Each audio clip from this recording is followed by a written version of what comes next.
Before we begin, it is important to note that any images in this video are the ones most commonly used in articles and documentaries. They depict the woman known in coverage as Linda Anderson.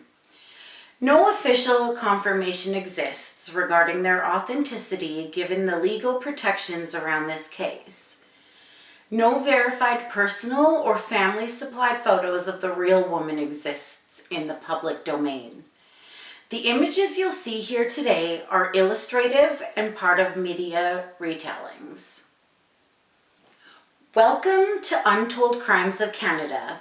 My name is Lindsay, and today we're diving into one of the most cold-blooded crimes in Canadian history. A case so disturbing it still haunts people over 20 years later. Two teenage sisters, intelligent, well-liked, and seemingly ordinary, plotted for weeks to kill their own mother in cold blood. And what's worse, they basically got away with it. This is the case of the Bathtub Girls. At the time of the crime in 2003, the sisters were just 15 and 16 years old.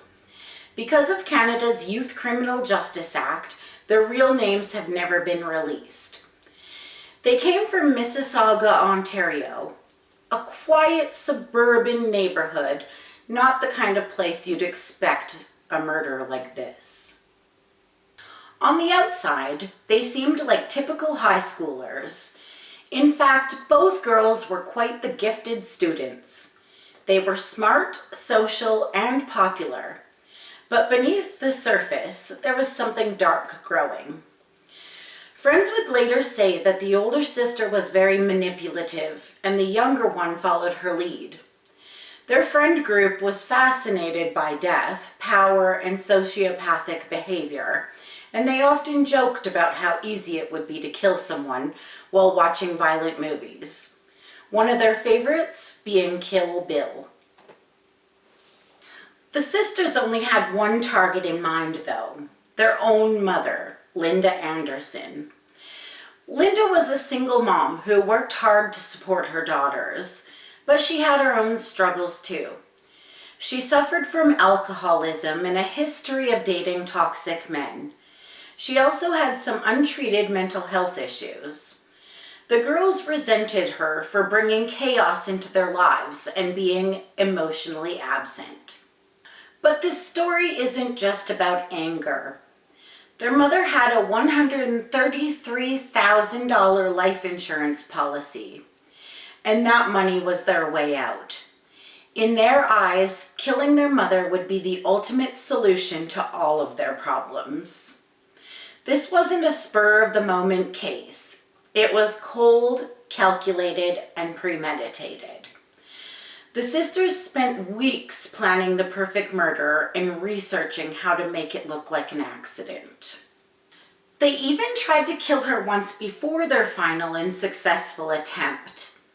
They mixed Tylenol 3s and vodka, hoping it would cause her to overdose.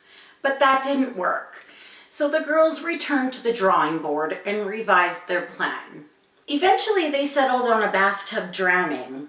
Their logic was that if she was drunk enough and slipped in the tub, it would be ruled as an accident, and they would be free and rich.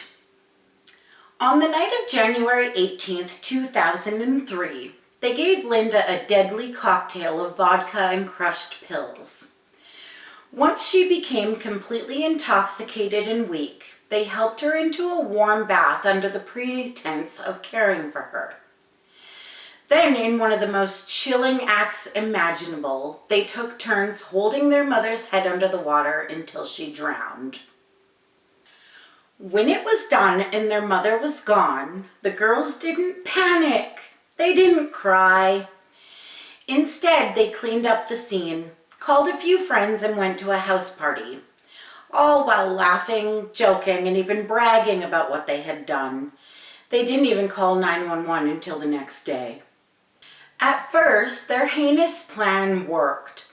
The death of their mother was ruled an accidental drowning, and the sisters went on living like nothing had ever happened. For almost a year, no one suspected a thing. But everything started to unravel when the older sister began bragging to a friend about the murder. That friend did the right thing, and she went to the police, and a criminal investigation began. Soon after, the older of the two sisters was arrested and taken into custody at a juvenile detention center. While awaiting trial, the police made a bold move, and they placed an undercover female officer who was posing as a teenage inmate in the same juvenile center as the older sister. Gaining her trust, the undercover officer managed to get the girl to confess to everything, from the planning stages to how they ultimately executed the murder. The girl admitted everything, and she did it all without a shred of remorse. That taped confession became one of the key pieces of evidence used to secure their convictions. In 2004, after the undercover officer obtained this confession, the younger sister was also arrested. Both girls were charged with first-degree murder, and despite their young age, the court recognized just how calculated and remorseless the act was. They each received the maximum sentence under Youth Criminal Justice Act, a measly 10 years total. 6 of those years were to be served in custody, followed by 4 years of supervised community living. Neither one of the girls served any time at all in adult jail. Crown prosecutors fought hard to keep them in custody for as long as possible, but due to their age, they could not be tried as adults.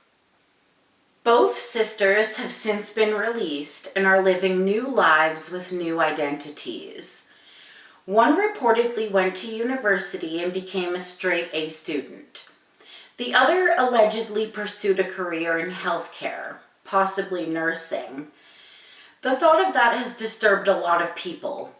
The idea that one of them could be working in a hospital caring for vulnerable people after what she did to her own mother is horrifying.